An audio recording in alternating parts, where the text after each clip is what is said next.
Yeah.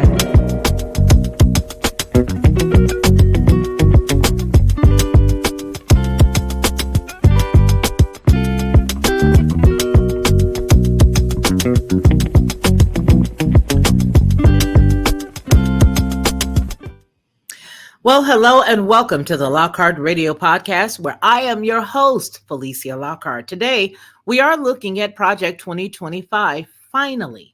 I say finally because there's been a lot of hubbub about this particular topic, and today we're looking at an article that's actually going to be read, and then we're also going to take a glance at a video clip, and we're going to do that video clip before we go into the actual printed material.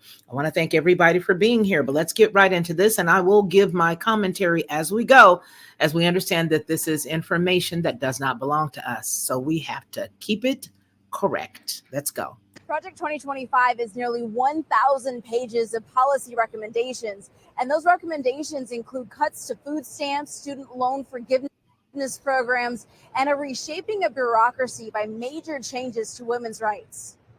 It would really be destruction of our democracy as a whole. Project 2025, a 922-page plan to overhaul the federal government, led by conservative think tank the Heritage Foundation. The plan includes reversing approval of abortion drugs, something anti-abortion rights advocate and Trump supporter Eric Scheidler calls modest. Basically calling for an abortion-neutral United States government, or perhaps a United States government that leans in the direction of life. In the project's mandate, it covers a wide variety of issues that include getting rid of the Pentagon's recent diversity, equity, and inclusion efforts, reclassifying tens of thousands of federal workers as political appointees, and deleting terms such as sexual orientation and gender identity, diversity, equity, and inclusion, and any other term used to deprive Americans of their First Amendment rights out of every federal rule. Let's just have a neutral federal government. Let's not have our federal government pushing an ideology that is not shared by the vast majority of Americans. And their work is really designed to dismantle many social net programs, reverse decades of years of equity work that we put into to defend civil rights. National Organization for Women President Christian Nunes says after watching the overturn of Roe v. Wade, she worries these policies will become a reality with Trump as president. If this were to come to reality, the amount of trauma, the amount of violence, the amount of oppression that would exist would be devastating. The former president has distanced himself from Project 2020. I can't understand how any of this would be devastating if they were to reverse specific things like the pill thing. How would that be devastating? That's not going to be devastating. What it's going to do is it's going to take people's tax dollars, the federal dollars, and prevent them from being appropriated to that if that's not what you agree with and that's not what you signed up for, right? Yeah. Okay, let's finish. 25, writing on a social media website, I know nothing about it, and calling some of the policies ridiculous. However, according to a CNN report, nearly 240 people were found with ties to both Project 2025 and former President Trump. It simply lays out what their vision for the next conservative administration would be. We did request an interview with those in charge of Project 2025, and we did not hear back. Okay, so they didn't hear back. But here's my question. So what? There's a boatload of people who happen to be conservatives that were helping with that particular project. Big deal. If you are a conservative individual and you're neither Democrat and you're neither Republican, because you're conservative, does that line you up with him? Or just because some of these people happen to be in high-ranking official positions and they happen to know of or have some type of affiliation with being conservative, that automatically ties them to Trump? Let's look at this article, because this is where we really have to put it down here. I feel like if you are going to make a decision to do something that is personal, then you should follow up with it. What do I mean by that? Well, sir or madam, if you decide that you are going to have unprotected macaroni making, then while you are on your way to making your macaroni, somebody need to make sure that they button something up. Pull up the pants, keep up the zipper, keep down the skirt, do something, but figure it out before you guys get together and start to do that. I believe that a lot of this talk and this rhetoric takes the responsibility and the onus from the individuals who are actually supposed to be adults. And if you're an adult, then you will know prior to going in it that if you're going to lay down and do something that could create macaroni, that you got three things that could come out of that. You can either catch an STI, an STD, or you could have a bouncing baby boy or a bubbling little girl. Either way it goes, the responsibility is on you, not the federal government. And I feel that using this just one example of what this young lady just got through talking about, I feel that by allowing the government to continue to be the one to just stick their nose around places prevents people from actually having the self-responsibility and some type of control, right?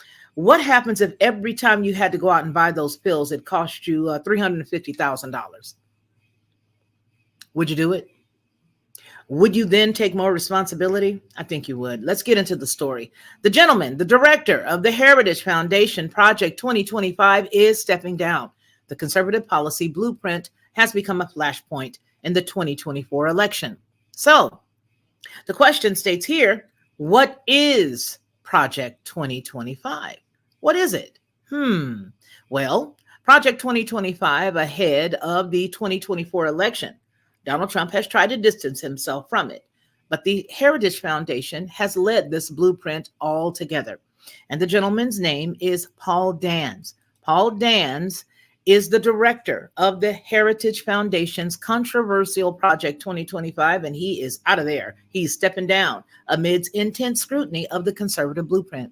Kevin Roberts is the president of the Heritage Foundation, and he did confirm that Dan had announced that he is leaving his position. Quote, "When we began Project 2025 in April of 2022, we set a timeline for the project to conclude its policy drafting after the two-party conventions this year, and we are sticking to that timeline," Roberts wrote on X. He goes on to say that Paul, who built the project from scratch and bravely led this endeavor over the past 2 years, will be departing the team and moving up to the front where the fight remains. He doesn't mean he's leaving the company. He's just getting away from that. Now, however, it doesn't look like Project 2025 is nearing its end, as Roberts also claimed that they will continue our efforts to build a personnel apparatus for policymakers of all levels. Project 2025, organized by the Heritage Foundation, but it is backed by more than 100 groups and authored by several, here they go, allies of Donald Trump. You can't be, I don't know, they're just leaning. They're just leaning. They say that it's a 922-page document outlining conservative policy priorities. It includes expanding presidential power, eliminating the Department of Education, hallelujah, I agree with that, taking the abortion pill, mifepristone, off the market, and cutting federal funding for clean energy research, restricting welfare programs, and more. The initiative has been a point of controversy in the 2024 campaign as Democrats heavily campaign against what they've called dangerous proposals. Trump has sought to distance himself from Project 2025, as the article the young lady was just telling us about stated, saying that he knew nothing about it and no idea who was behind it. Well, I think maybe he went a little far there, but nonetheless. But several of the former presidents, they're going to drive this home. Several of the former presidents, current and former advisors and appointees have authored or supported the project, including Christopher Miller and Ben Carson. The Trump campaign celebrated the news of Dan's departure from the Presidential Transition Initiative. Hey, baby. Reports of Project 2025's demise would be greatly welcomed and should serve as a notice to anyone or any group trying to misrepresent their influence with President Donald Trump and his campaign. It will not end well for you, says campaign officials Susie Wiles and Chris LaChavda, or La Savida. Okay, La Savida. That's what they wrote on in their statement. The Harris campaign on Tuesday quickly tried to pour cold water on the idea there's daylight between potential second term for Donald Trump's policies. Project 2025's platform highlighted the close ties that he has to members with the affiliated group. Project 2025 is on the ballot because Donald Trump is on the ballot. This is his agenda, written by his allies for Donald Trump to inflict on our country. Harris President campaign manager Julie Chavez Rodriguez said in a statement. Well, here's the deal. And as we close this up, this is what I have to say about the whole entire thing. If you still are of the mindset that it's okay not to have personal responsibility. And if you are still okay with the fact that by having these things instituted, it's going to consider, what does she say? It's going to have destruction. And it's going to have violence and oppression. Do you hear the words they use? These words are headed to a specific group of individuals that they need to vote for them right now. And if you just really stop and think about it, responsible is responsible. Responsible is responsible. And they're not. They're not responsible, are they, baby? No, they're not responsible. And because they're not responsible, they want everybody to jump on board with them. They want everybody to just have all of the sympathy for adults who don't know how to take care of themselves. If you're going to do the macaroni, baby, you need to make sure that you protect yourself for so many different reasons. Okay? You need to make sure that you protect yourself for so many different reasons. But I'm just over it. I'm tired. I'm glad that we had the conversation about Project 2025 and now it's done. I don't know exactly where we're headed after this with this project. But what I will tell you is some of these things need to come back. Some of them really do need to come back. These things need to be addressed and they need to be wiped away from the federal government. It is not the federal government's responsibility to help us legislate a personal decision, no matter which topic on that list that they use as bullet points to talk to the gal. None of them are our responsibility. They're all personal responsibility. Well, that does it for me. I appreciate each and every one of you for hanging out with me today. And that's it. That's it. That's all, folks. Hey everyone, it's me, Felicia, of the Lockhart Perspective and Headlines with a Voice. I want to tell you a little secret. This is what I used to do because I don't do it anymore.